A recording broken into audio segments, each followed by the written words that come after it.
25 de junio de 2023, 12º domingo ordinario.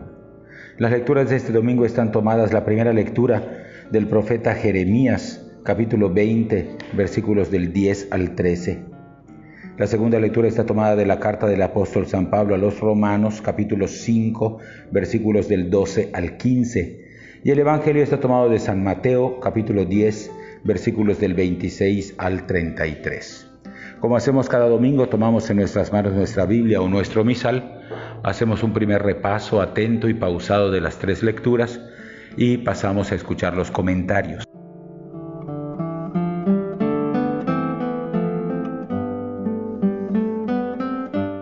La primera lectura está tomada de Jeremías 20, del 10 al 13.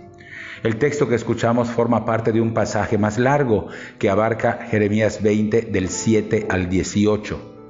Cuando uno lee todo el pasaje, se queda sorprendido por la dureza de algunas de sus expresiones. Este texto es conocido como la Confesión de Jeremías y es el retrato de un momento de crisis que el profeta sufre en el ejercicio de su misión. Y es que a Jeremías le tocó vivir en una época llena de convulsiones. Después de profetizar durante los reinados de Josías y de Joaquín, ahí por los años 627 a 604 a.C., le tocó vivir de cerca la amenaza que representó el imperio de Babilonia, el asedio y la destrucción de la ciudad de Jerusalén y la deportación de las élites judías hasta Babilonia. Precisamente porque le tocó esta etapa difícil, una catástrofe muy grave, la predicación de Jeremías contenía mensajes de desgracia y de desolación. Tan grave es el problema que se avecina que Jeremías consideraba que ni siquiera valía la pena engendrar hijos por la suerte que les esperaba. La palabra del profeta no resultó agradable a los oídos del pueblo. Todos se voltearon contra el profeta y despreciaron su mensaje y su persona. Lo que Jeremías comienza a enfrentar es el rechazo y la mala voluntad de aquellos a quienes dirige sus palabras. Entonces experimenta esta especie de rebeldía que se transparenta en el oráculo que hoy escuchamos. Es el reclamo de un hombre limpio de corazón que mira con dolor el fracaso de su propia obra. Le parece que Dios se ha aprovechado de él, ha sacado ventaja de su juventud y de su inexperiencia. La queja que hoy escuchamos es la queja de un amor decepcionado. Jeremías llega incluso en los versículos finales de esta sección a maldecir el día en el que nació. Sin embargo, el profeta descubre que a pesar de los sufrimientos no puede dejar de llevar adelante la misión que se le ha encomendado. Está tan identificado con su ser de profeta que siente su misión como un fuego ardiente que le quema las entrañas.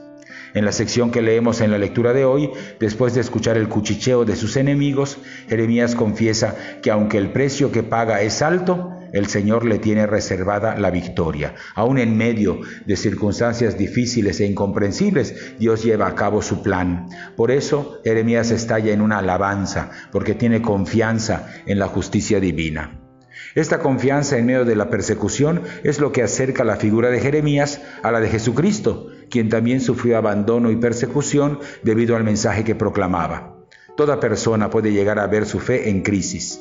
Por eso, sobre las humanas decepciones se eleva una verdad consoladora. Dios nunca deja de su mano a sus fieles ni desprecia los sufrimientos de los pobres. En medio de la prueba, Jeremías nos ofrece una lección de perseverancia.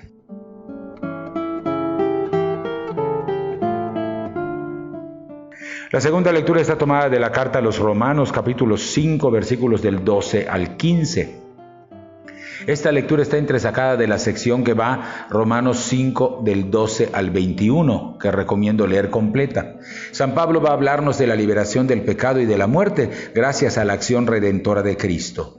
Lo hará estableciendo una comparación entre dos personajes, Adán y Cristo, para mostrarnos el impacto de cada uno de ellos en las vidas de los seres humanos.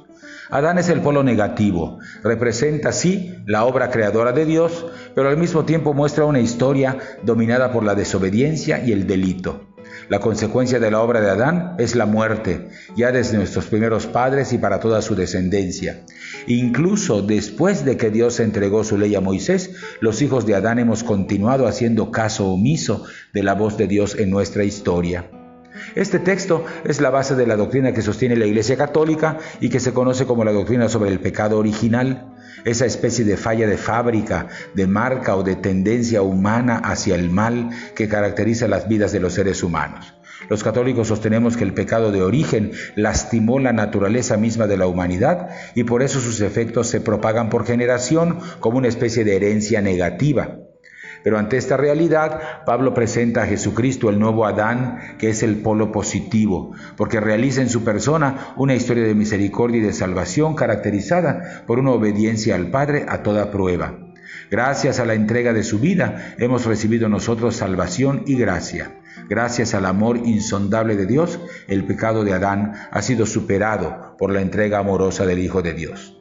Si las consecuencias del pecado nos afectaron a todos, con cuánta mayor razón la gracia de Cristo también lo hará. La acción de Cristo es, ojalá nos lo creamos, de eficacia superior al dominio del mal, y su gracia supera todo el daño del pecado en nosotros. Solo que el pecado entra en nuestra vida sin permiso.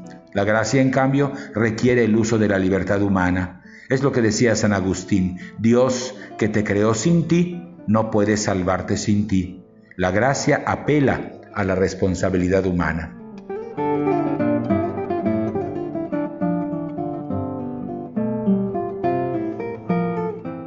El Evangelio está tomado de San Mateo capítulo 10, versículos del 26 al 33. Como hemos mencionado, el capítulo 10 del Evangelio de Mateo nos trae el llamado discurso apostólico. Comenzamos el domingo pasado con la elección de los apóstoles y las primeras recomendaciones de Jesús.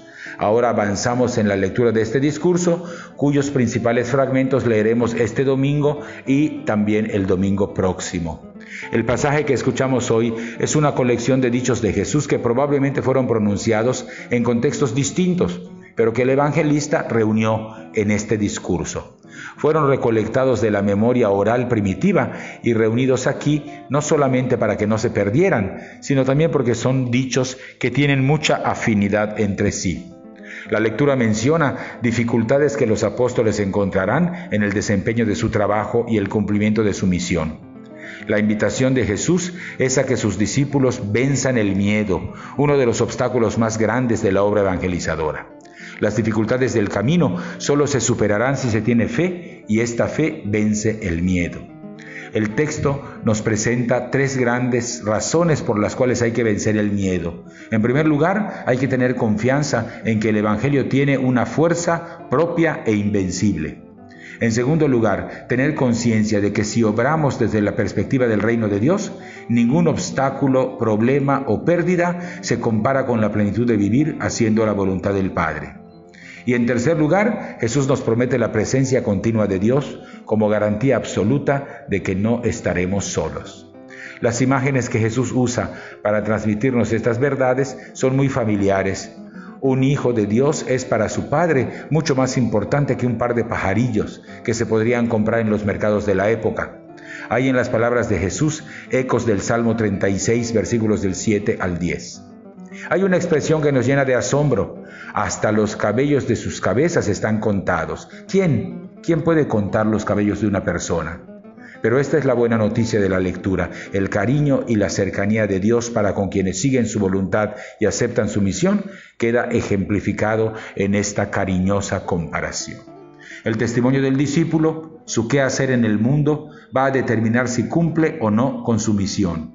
En nuestro testimonio se juega el reconocimiento de parte de Jesús, si nos considera de los suyos o nos verá como extraños.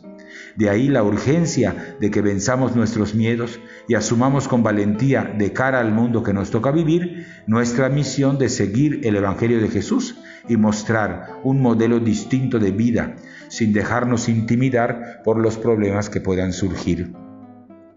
Hasta aquí los comentarios de las tres lecturas de este domingo. Volvemos a tomar en nuestras manos nuestra Biblia o nuestro misal. Hacemos un segundo repaso, atento, pausado, esta vez en oración, de los tres pasajes, y estamos ya listos para participar de la Eucaristía.